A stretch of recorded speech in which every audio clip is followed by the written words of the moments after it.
Bismillahirrahmanirrahim. Abu Abdullah Hudayfa ibn al-Yaman rapporte les propos suivants. Une nuit, je priais avec le prophète sallallahu alayhi wa sallam. Il commença sa récitation par la sourate La Vache. Je me suis dit qu'il allait s'incliner après avoir récité 100 versets. Mais il poursuivit. Je pensais alors qu'il l'a récité entièrement en une rak'at.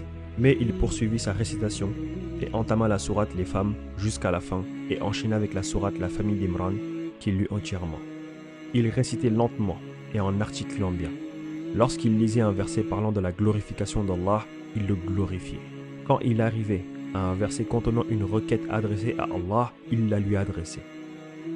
Lorsqu'il lisait un verset demandant la protection d'Allah, il faisait cette demande, il s'inclina ensuite et dit « Gloire à mon Seigneur le Très Grand ». Subhana Rabbiyal Azim. Il s'inclina aussi longuement que lorsqu'il était debout. Puis il dit « Allah entend celui qui le loue. Seigneur, à toi les louanges. Samirallahu liman hamida. » Puis il se redressa et resta dans cette position aussi longtemps qu'il était resté incliné.